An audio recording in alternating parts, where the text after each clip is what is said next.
All right, guys, let's do this. Welcome to How to Crush Your Enemies at Rumble 2023. Let's do this. All right. First slide. Everyone loves PowerPoint. Remember, this was you in 2022. Scared, trying to free solo to climb after cheating on the brink of extinction. You had no idea what you were doing, unless you were Jacob, trying to win 2022 Rumble. But this year, this is going to be you. You're going to get swolled out, yoked up. Your biceps are going to be bulging. You're going to look freaking stellar. All right? And I'm going to teach you how to do that in the Rumble 2023. All right, let's go over some basic stats first because that's what this is about. 32 total participants on ropes, 40% female, 60% male. Female rope gun had 3 participants, which is 9% of people. Male rope gun had 6. Female weekend warrior had 10, and male weekend warrior had 14. I think it's interesting that we pretty much had double the number of male rope guns. Kind of goes to show that there are just more males in this sport, I think. And again on the weekend over here, same thing, and who are willing to compete. It's kind of interesting. There's 144 routes climbed. 36% were climbed by females, 64% by males. 75 feet a climb, about 144. That's like 2 miles of vertical climbing. So guys, that's almost 10 Empire State Buildings. Give yourself a hand. That's a lot of work. Maybe not as much as building the pyramids, but still a lot. So 81% of you were CCC members. That means 19% of you suck. So get your shit together and go become a member of the CCC. They do amazing work. They build trails. They secure access. They buy land so we can go climb for free. Every time I go to New York, I got to pay like $20 to go climb in the gunks. Like, it's expensive, and we have so much free access here. So go join and be a member. And for the record, I am not in any way, shape, or form affiliated with the CCC. I'm bound to say something that offends somebody in this presentation, and I want to make that very clear. I am not associated with them, but I am going to encourage you continuously to join and to volunteer, because only 33% of you volunteered. It's plenty of time, plenty of great ways to volunteer. 70% had a stated partner, and 57% were part of a team, which means that they were part of a larger team, which doesn't count towards the scores, but it's fun because it's interesting to see whether or not being part of a team led to success or winning. All right, let's move on here. Let's go to the area stats. So when you look at the areas that were climbed, Family Wall had 38, was mentioned 38 times, right? Comatose 20, 18, 16, Screamweaver, and then we had our next halving, Beefsteak. We had our next halving at Paul's Boutique to test pilots. And these were the significant drop-offs right here. So Family Wall is essentially very crowded. So as you're planning your routes this year and where to go, just keep in mind, like, these areas are going to be crowded, particularly at Family Wall, and we'll get into more of those routes later. But I gotta give it to one person who went all the way out to Hanging Chain. And if this guy had a name, it might be Chase, and that's my boy. I don't know him, but so many props to you for going out to Hanging Chain, knowing you were probably going to lose anyway. And you did it anyway. Like, it's just fantastic. Hanging Chain is out there, and we're actually going to show you on the next slide what this is. All right? So keep in mind, Family Wall's super packed. This is one of my most favorite graphs in this entire presentation. Everyone loves PowerPoint, except next to Excel spreadsheets, because let's be honest, spreadsheets are the fruit of the gods. We got our one boy right out here hanging out at Hanging Chain. We got Hickory Nutcracker here, and we have some other ones. This is basically the number of times each location was visited. So I have a more blown up view because it's takes out Hanging Chain and part of Hickory Nut. And here we go. So as you can see, this is Family Wall. A lot of people went there. And you can start seeing clusters, right? Screamweaver, Paul's Boutique, behind test pilots, family wall, comatose area, serial buttress. So these areas, you can tell this is where people were hanging out. Nobody went to the kennel except one badass mofo who was climbing 12s. And one person, I would think 2 people went to Flakeview, which is over here. A couple people went to Lakeview. So like you can see this distribution here. Remember, we're going to get to this later in the strategy section, but the point is you're trying to solve this traveling salesman problem. So Google it if you're not familiar with it, but really simply, it means that how do you get from point A to point B to point C to point D without recovering more ground and then leaving?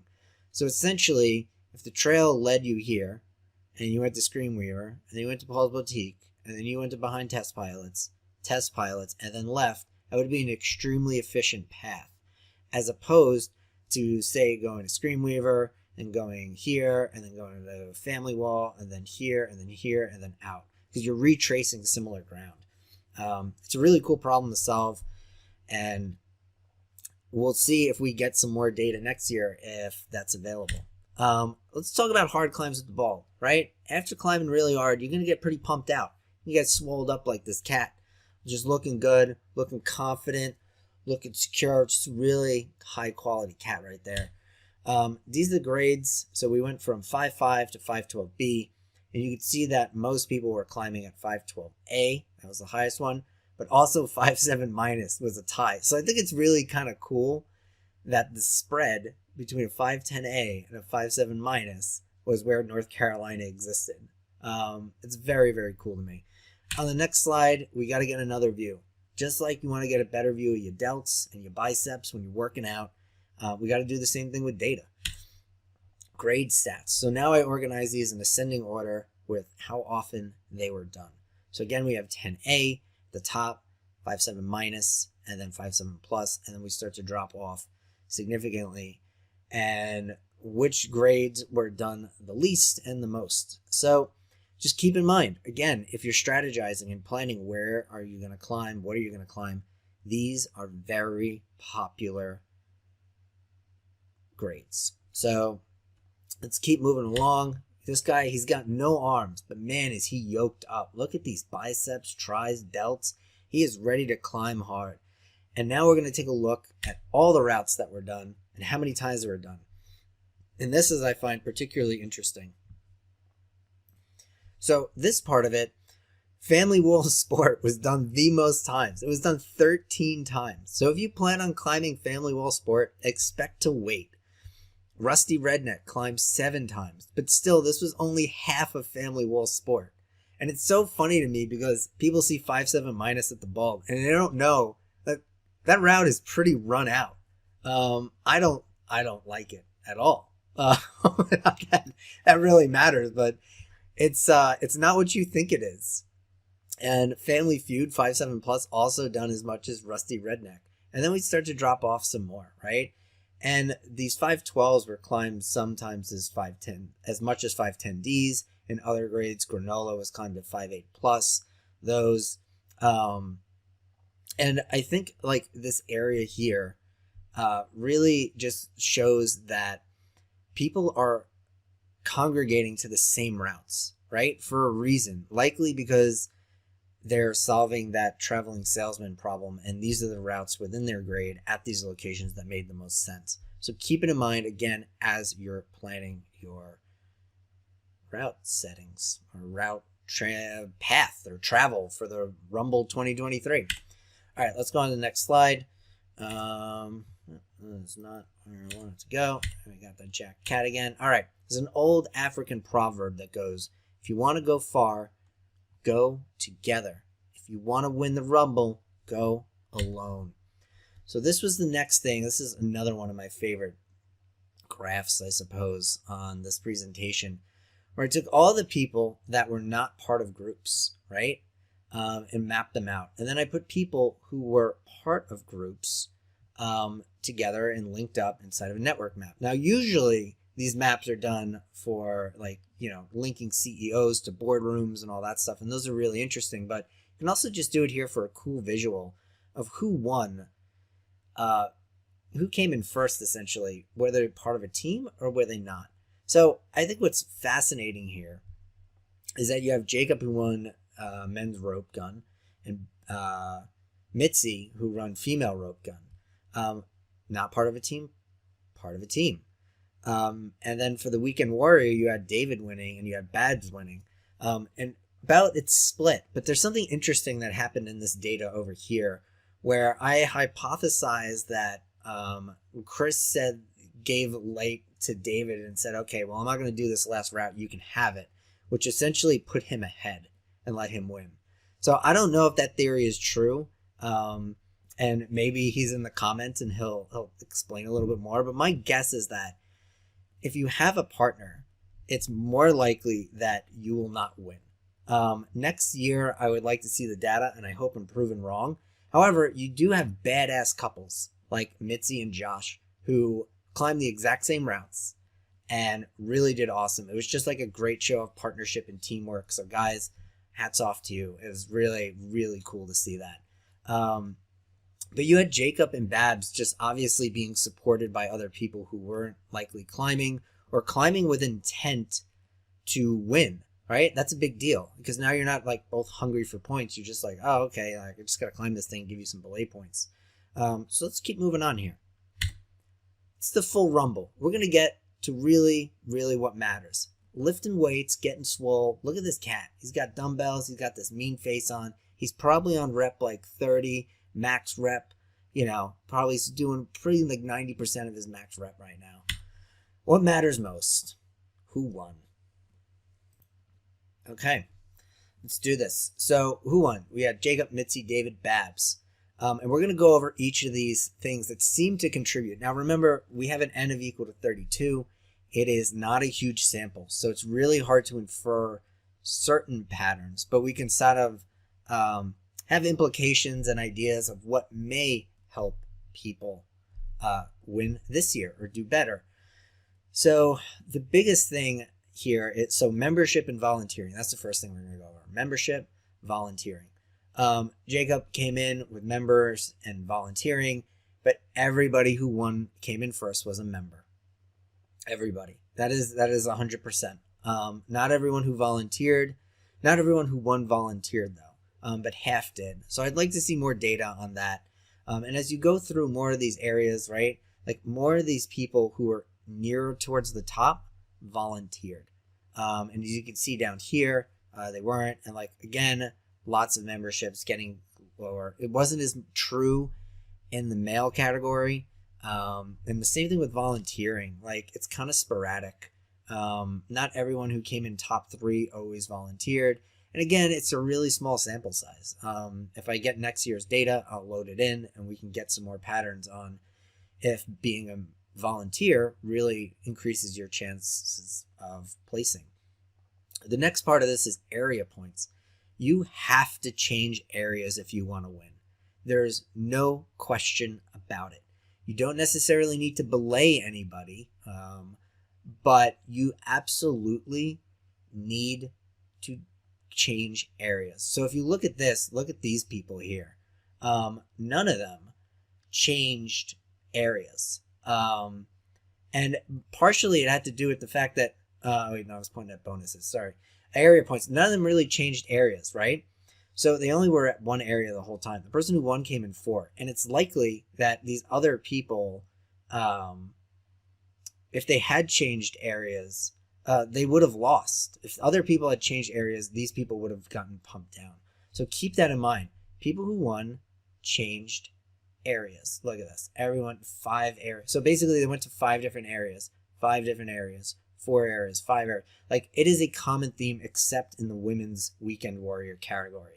I don't know why that is, but if you're in the male category and the rope gun, you need to change areas. There's no doubt about it. And we're going to break down more about point maxing at the end of this presentation.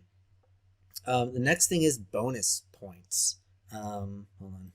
Yeah, so bonus points, right? So bonus points where you get 5 climbs, you max out your 5 climbs, and you get bonus points for extra climbs. Now, I'd like to just take a moment here and talk about something really important, guys. Joining the LCC. the Literacy for Climbers Coalition, where we help climbers learn to read again.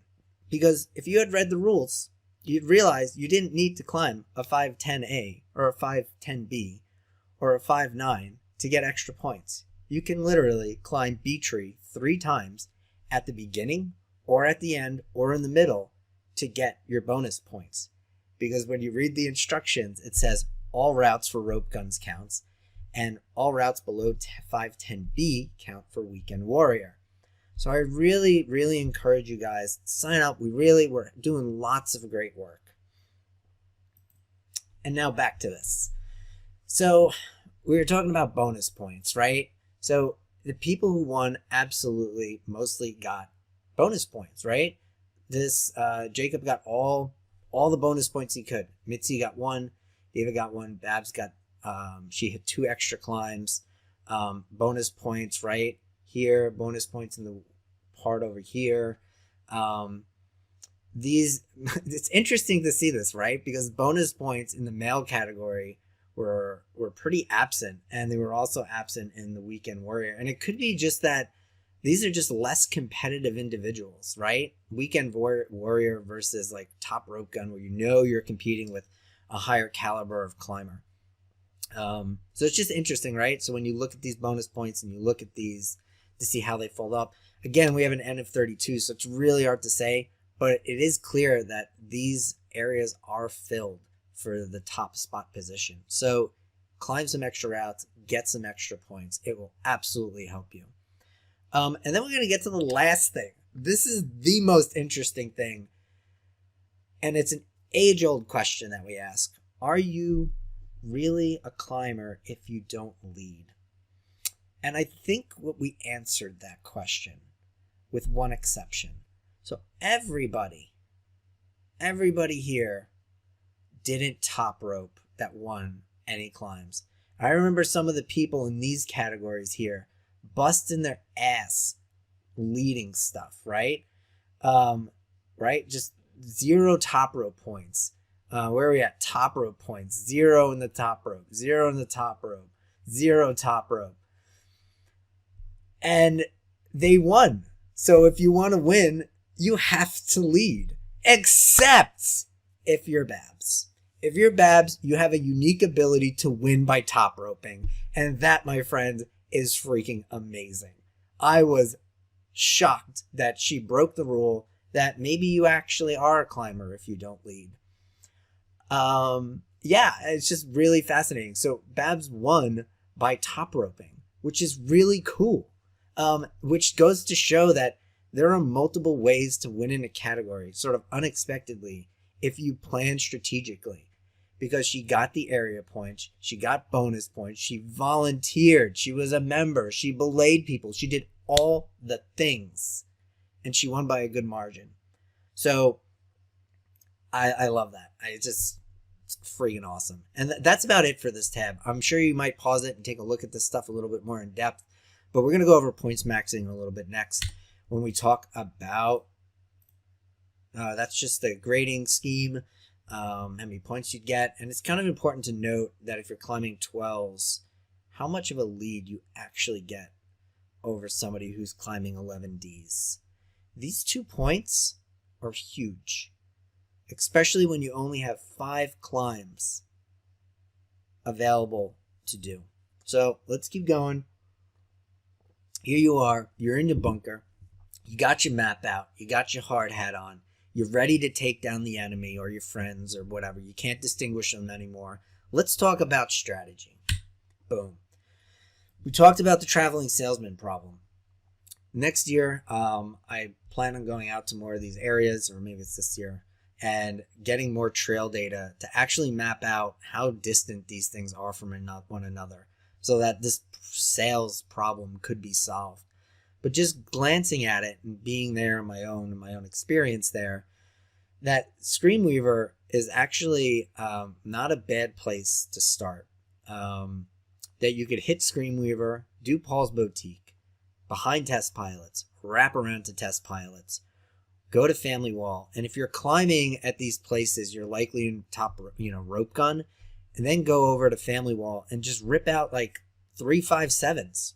It's good to be king or it's good to be queen. If you're climbing 12s, you will race up those things.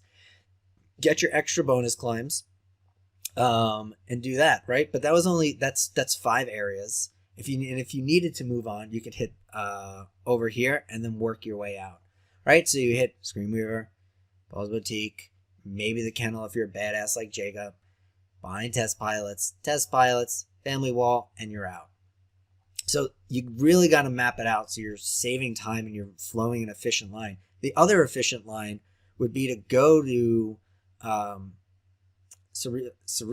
always have trouble saying this, Serial Buttress, and then heading over to the opposite way, and then on your way out, boom, you're done.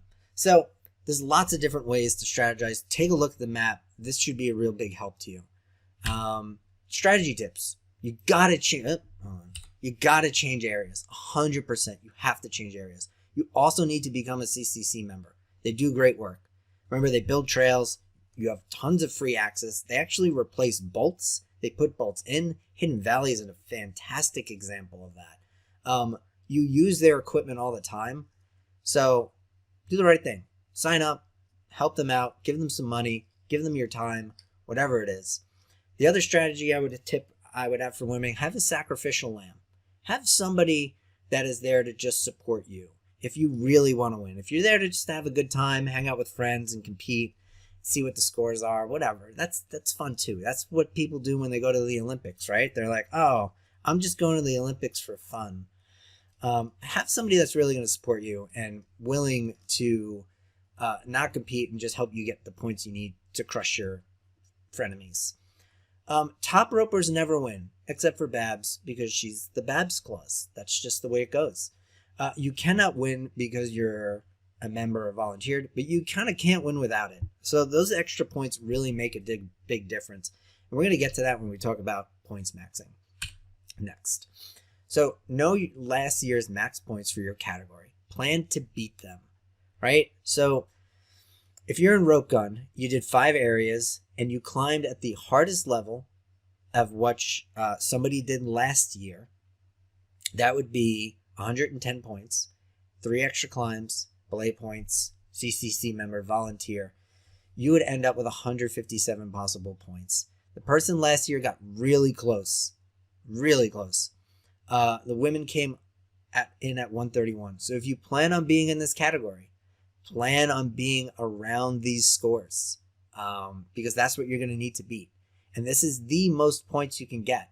And this is what's interesting about this competition, and we're sort of going to talk about that at the end for my suggestions portion of this, about what this means. So you also have Weekend Warrior, right? 5 areas. You can only climb 510B, which is 70 points. Extra climbs, 9, and then 8, and then 5, and then 5. And last year, you had 96, and women at 62. So plan on beating these scores if you do plan on jumping into those categories. Figure out how you can change areas, what climbs you're going to need to do to at least get 100 points. At 117 points, that is the max that you could possibly get. Remember, we're working with a finite number of climbs, so therefore we have a finite number that we can look to achieve towards. Since nobody climbed, like you have access at the ball to 13s, but since nobody is climbing them, it really doesn't matter. This was the hardest climb last year, so plan again on beating these points. Let's keep going. So again, another plug for the LCC, Literacy for Climbers Coalition, where we help climbers learn to read. Guys, you got to read the rules. You got to understand the rules because it will help you. Remember, you can rip up 3 routes and have it be the same ones. There's nothing against that. Recommendations. Maxing out climbs at 512s, quality versus grade. So really the issue here is that you only get 5 climbs and that you need to maximize those 5 climbs. As soon as you climb at 512, you are very much ahead because anyone that climbs against you needs to make up for those extra 2 points. And 2 points is a big difference when you have a finite number of climbs that you can get at. So it's not easy when somebody in your category is climbing at 512 because climbing all the 511Ds is still not going to make you win if they've point maxed out on volunteering, belaying, and all the other things. So you'd have to count on them working less, which is never a good strategy. You always want to outcompete and outwork your competition. Remote areas awarded more points. So I like this idea. So my boy Chase, who went out to hit hanging chain, like, he should technically, at some level, maybe he should be rewarded for more points, and there could be a grading scale for having areas that are more popular have less change areas, and areas that are less popular you get more points for. However, I do feel like this would suck the fun out of it, because it would make the grading scheme just so much more complicated. The other thing that I wanted to mention about maxing out climbs is that it is possible to allow more than 5 climbs, that you're allowed to climb as many as you can within a given time frame.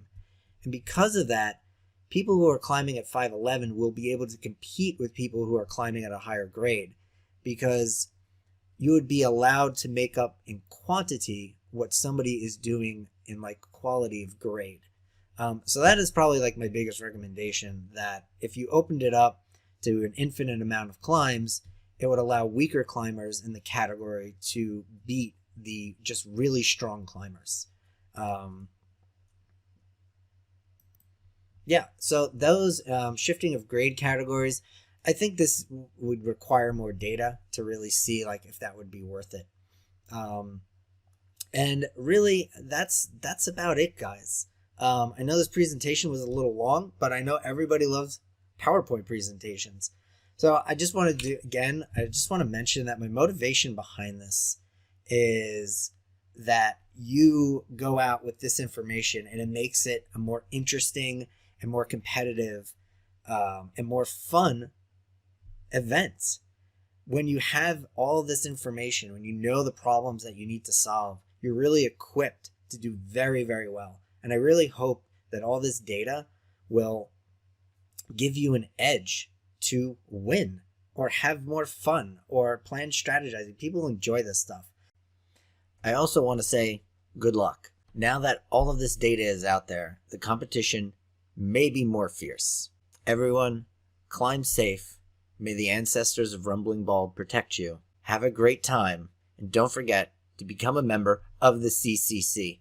I will see you at Rumble 2023.